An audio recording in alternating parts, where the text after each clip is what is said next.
I think my mom would even tell me beforehand, even before I let them know. Sure. You're going to be a priest. Yeah. No, Mom, don't say something like that. You're going to be a priest. Yeah. The more you say that, the more I'm not going to be a priest. Well, you're going to be a priest. So that's a tip for moms out there who think their sons might be called. Maybe don't nag about the priesthood. No. No. I think they should. Oh, you think they should? I think they should. No. Mention it as often as possible. I mean, it was helpful to know that. Okay. And I knew that when I was ready to say yes to it, that Yeah. I could go to her and not feel weird or Fair. anything like that. Okay. This episode of Beyond Sunday is sponsored by the PIME Missionary Sponsorships at a Distance program. This school year, become a PIME sponsor to give the gift of an education to a student in an isolated mission country and break the cycle of poverty for a child, youth, person living with disabilities, or seminarian. See how you can support a student in need at pimeusa.org/52sponsorships. Welcome to Beyond Sunday, a podcast for parents like us who are striving to weave that Sunday experience into the everyday moments of our week. I'm your co-host, Nicole Joyce. And I'm your other co-host, Rakhi McCormick. Grab your holy water and all the objects you want blessed, and join us as we talk, laugh, and reflect on our experiences raising Catholic families and discovering God within our everyday lives. Nicole, Yo. there's someone in my seat, I know. and he has a beard It's magnificent. and Thank a you. collar. Yes. Yeah, you can see it when I go. Yes. I know you can't see the collar with the beard. The This beard is covering his magnificent collar. beard. There we go. From the side. This magnificent beard and collar belongs to Father Craig Giera, Director of Priestly Vocations for the Archdiocese of Detroit. Welcome, Father Craig. Well, thank you for having me. I appreciate it. Ah, good to see you. Thanks. Yes. Good to see both of you. We thought that since this coming Sunday is Priesthood Sunday, it would only be appropriate to have our listeners enjoy having you here as a guest on our show. That's awesome. You're one of only 3 guests we've had all year. And I 2 feel of them came special. in the same episode, so I really. know. Yeah.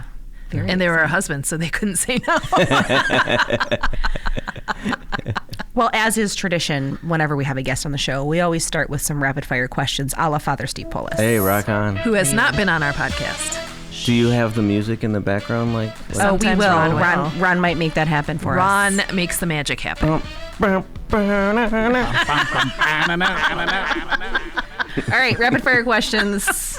In case anyone's wondering if Rakhi listens to our podcast. I don't like listening to myself. All right, ready? Yep. Okay. Favorite Ninja Turtle? Michelangelo, because he's the best artist. They're He's all pizza named after dude. artists too, right? And he is a pizza. He's He's a a party pizza dude. Party dude. Party And he dude. I likes just know pizza. they're There all we go. named after artists. They I think are all named after artists. Michelangelo was Yeah, probably the best okay. out of all of them. Okay. Favorite subject in school? Art. Shocking. There's a theme. Yeah. Here's a theme. Art. What is your favorite beard balm? Or do you use one? Beard brand. Oh. And the smell is either temple smoke or old money. Does temple smoke smell like incense? No, not really. It's Okay. got more of a vanilla flavor, but Oh. old money Okay. smells like Old money? bean rich. That's fascinating. Someday I want you to share with us what that smells like. Okay. Maybe not right now. I am not familiar with that smell. Yeah, I'm wearing temple smoke today. Oh, Fascinating. Very appropriate. Yeah. Yeah. What is your favorite color? Blue or black? What's your favorite character on Mario Kart? We know you're a Toad. fan. Toad? Toad, yeah, because every Toad, time he all right. wins, he says, "I'm the best." I love it. So, fun story I was sharing with Nicole before you got here. My son was having some bedtime issues last night. He was scared to go to sleep.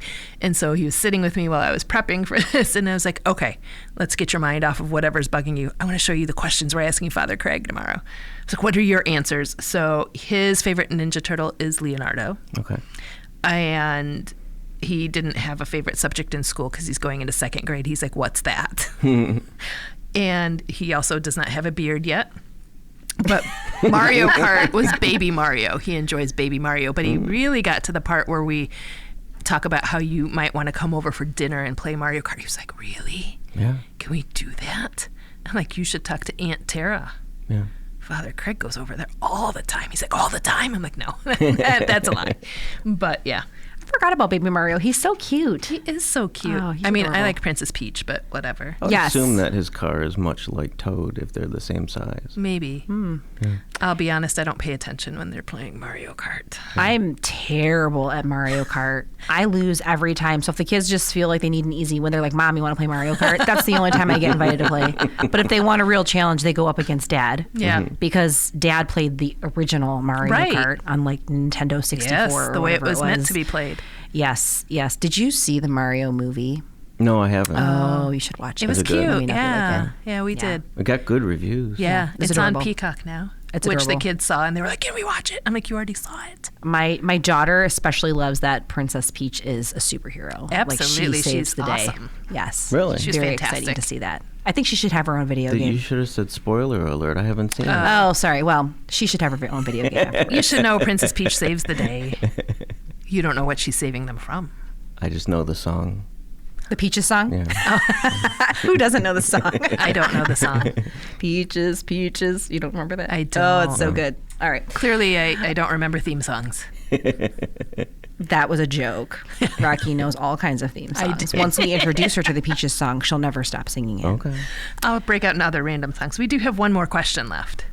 You want to take it? Yes. Okay. Would you rather live in a never-ending winter or a never-ending summer? I'd like it cold and dark where everybody has to stay inside and we all have to wear sweaters and it looks like it's always going to snow or thunder snow or something like that. Thunder snow. Thunder snow. Oh, I remember thunder snow. We had some this year. I like it. So you're really like a hermit. Is that aspirational for you? Yeah. Okay. I like that. I like that. Yeah, Joe would like it to be. But like I want everybody to be like that. Oh, That's why it needs to be cold and dark for everybody. and time should not start until noon every day. Like you Oh. should not be allowed to do anything. so we're Until talking noon. like way up north, winter perpetually, where it's dark all day. And you Yeah, just stay but inside. it would be throughout the whole world because Right. everybody would have He to just share wants in that. everyone to be quiet and dark. Huh. Bum, bum, bum, ba-na-na. So we're not here to talk about Mario Kart or Phineas and Ferb. Maybe next time. Maybe. We did just mention that this coming Sunday is Priesthood Sunday, so we thought we would turn the mic over to Father Craig after our crazy questions. And we'll sit here in our curlers and eat bonbons because obviously as moms, we just rolled out of bed. That's what we do. Yes, clearly. Kidding. I do that too. You do? Are the curlers in your Oh, beard? yeah, take the curler. Like the Beast from Beauty and the Beast. Remember I when never he- saw oh that. my God. But getting back to vocations, I used to love when Bishop Flores would talk about how, neither the vocation to marriage nor the vocation to the priesthood or religious life are better than the other, that one feeds the other. Mm-hmm. And so really what we wanted to focus on is, well, priests are obviously born into families. They don't just appear. Mm-hmm. And so how is it that our family life can foster a call to the priestly vocation? So that will be the heart of the conversation. Okay. Is that cool? Yeah, that sounds Awesome. great. Well, let's start with the obvious question, Father Craig. What Is does it obvious? I mean, I think it's obvious. What does a director of priestly vocations do? Well, for the most part, or at least my main job, is to work with men to figure out whether or not God is calling them to the priesthood. Put on programs in which they can discern with other guys, come to the seminary on discernment weekends, have conversations with them and work with them to figure or not that they're ready to apply to the seminary. So that's the main job, but then I go out to different parishes and talk about all vocations. I go to schools and talk to the kids about vocations. So that's kind of like the secondary part of it. Okay. Is there like a sweet spot in terms of like an age where those conversations kind of start to begin, where you find young men are beginning to imagine Yeah. a possibility? Well, they say traditionally it's like 7th grade or 11th grade, but it seems for me it's more, at least the men that I've been talking to, high school seniors. Okay. They want to know what they're going to do right after Yeah. high school, or guys who are getting done with college or have been graduated for a couple of years, been living out in the world, and now feel they're called to the priesthood. So Sure. those are the two main groups. Okay. It seems like those are both kind of like transitionary Yep. periods in Yeah. life, right? Like you kind of are either leaving home, leaving high school and like thinking about what does this mean for me to be an adult, or Right. you've been an adult for a while and maybe all your friends are like getting married, having kids, and you're kind of like, what does this what is this for me? Right. Like, where do I fit into this, right? Interesting. Yeah. I wonder too, Nicole, we've talked about kind of the delayed development as well, and whether that 7th grade was maybe appropriate decades ago, and now we're just not having those conversations as families that early. No, I think those conversations could be had, and I think that's one of the great things that families can do, parents, to talk to their children about a vocation to the priesthood. Like, I thought about the priesthood early on, more of like, I remember sitting at Mass going, this guy is so incredibly boring, right? Like, if I'm going to preach, I'm going to run up and down the aisles, I'm going to scream at people, I'm going to do crazy things because I want people to pay attention. So that was in me. I don't think I've ever seen you do that. No, I mean, prudence. Sometimes I've done it. I would like to see that. Yeah, at school masses, I've played Timon Says. Well, that's fair. Yeah, like you that, have. so. Yeah. But that was in me from an early age. That was Okay. probably when I was in elementary school. Oh, wow. But then I didn't think about the priesthood until I was older than after, in my 20s. So that like naturally flows into our next question is, when did you first get an idea that you were called to the priesthood, and was your family supportive of that? I think that was the first, probably if I go back to it, that was the first call, but I didn't know it was anything. But it was probably, kind of had a reconversion of kind of changing my lifestyle back to a Christian type of lifestyle when I was around 21. Okay. 21 is when I stopped going to bars and stopped drinking and things like that. Yeah. So, went back to school, really focused on the art and focused on my faith. And I would say that's when it really started to hit me. Was your degree in art? Yeah, I have a Bachelor of Fine Arts in painting and sculpture. Okay. Well, and how did your family feel about you discerning the priesthood? They were totally on board with that. I think my mom would even tell me beforehand, even before I let them know, sure, you're going to be a priest. Yeah. No, Mom, don't say something like that. You're going to be a priest. The more you say that, the more I'm not going to be a priest. Well, you're going to be a priest. So that's a tip for moms out there who think their sons might be called. Maybe don't nag about the priesthood. No. I think they should. Oh, you think they should? I think they should. No. Mention it as often as possible. I mean, it was helpful to know that. Okay. And I knew that when I was ready to say yes to it, that Yeah. I could go to her and not feel weird or Fair. anything like that. Okay.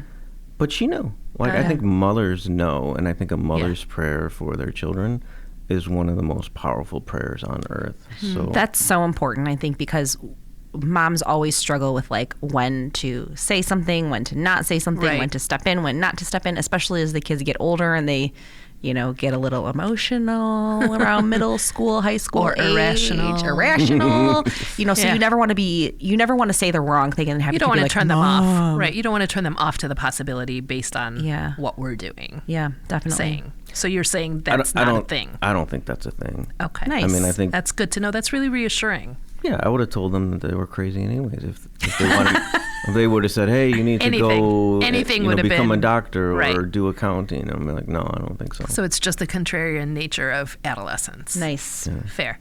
There's no escaping it, is what I'm hearing. Cool. But it was helpful, Okay. Yeah.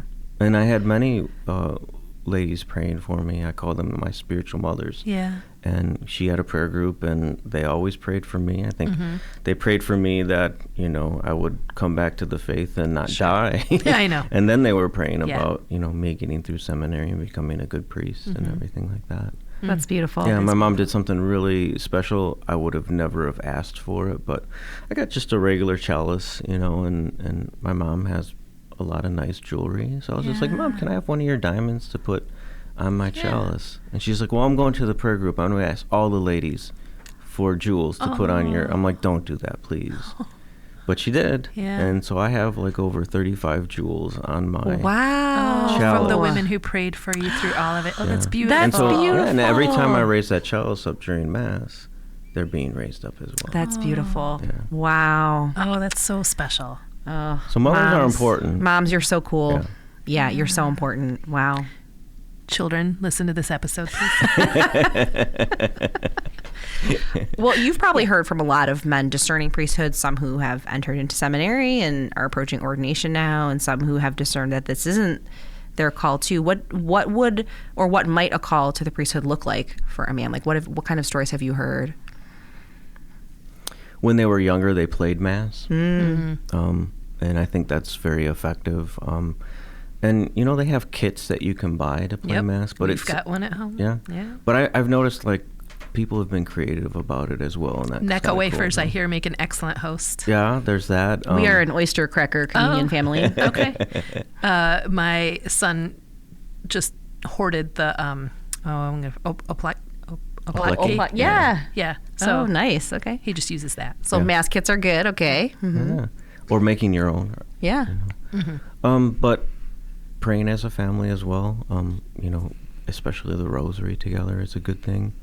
But for a younger man who's a little bit older, let's say he can drive and different things like that, he's going to Mass on his own. He's going to Mass more than just on the weekend. That's a really good sign that maybe there's a love something for the there. Mass. Yeah, love for the Eucharist. I thought it was interesting on your podcast, Men of the Hearts, that you mentioned in a recent episode that you didn't go to Catholic school. I don't think you were an altar server either when you were little. Nope. Yeah. So just some of those things that I think we always assume, we need to check all these boxes. Right. Yeah. That you did not come up through that traditional sense of going to Catholic school, being an altar server, being active in youth ministry, all those pieces. And yet here you are. So do you have any other inspiring words for some of our parents who are listening who might be thinking oh, well, my kid didn't do any of those things. Right. It's all lost. Or was dragging our children to Mass. They just don't want to go.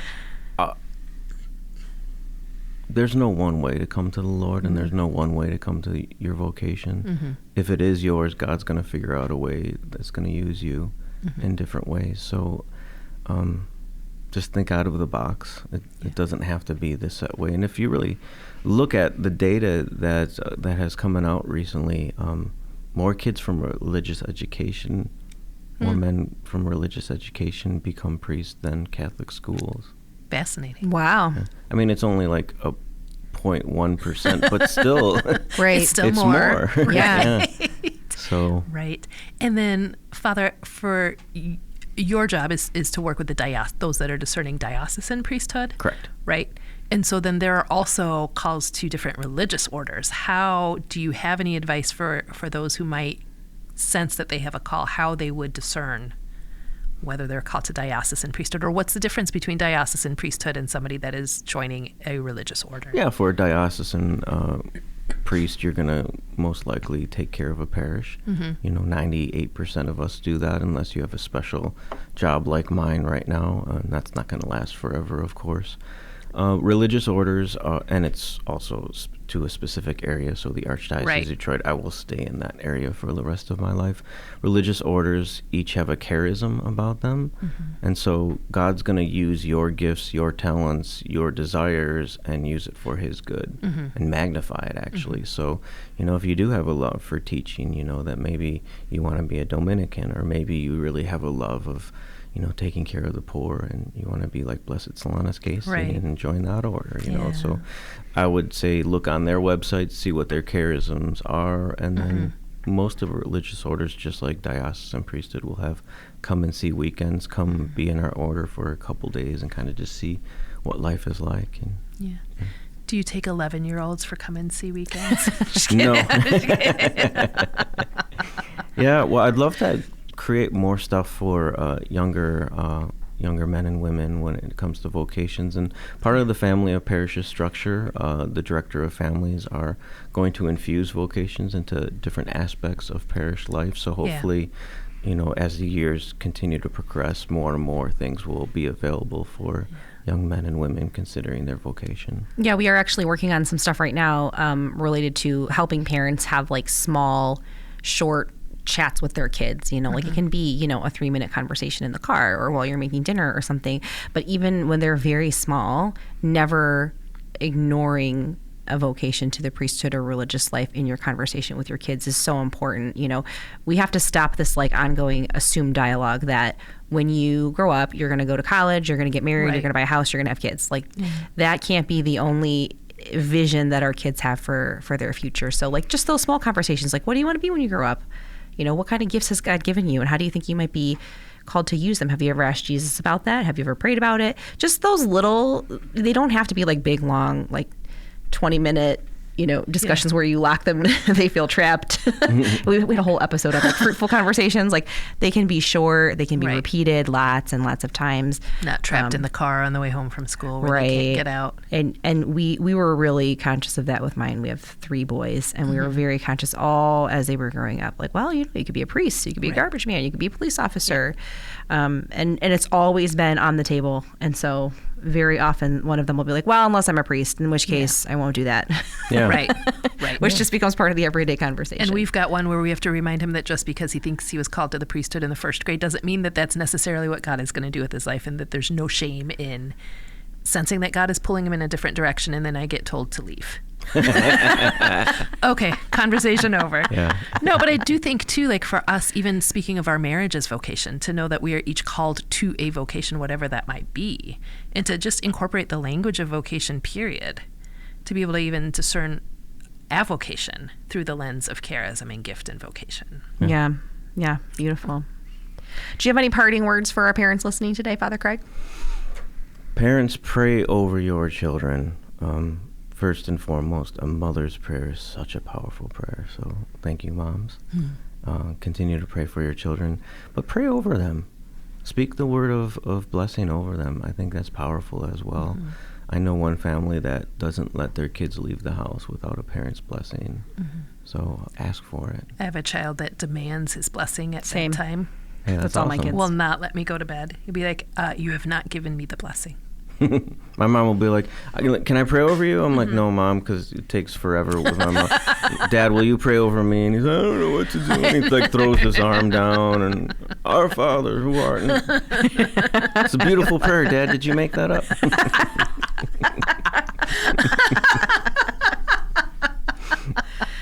And Father Craig, if some of our listeners would love to have you come talk at their parish or school, how can they contact you? Or have you over for dinner to play Mario Kart? Right? Yeah, DetroitPriestlyVocations.com is our website.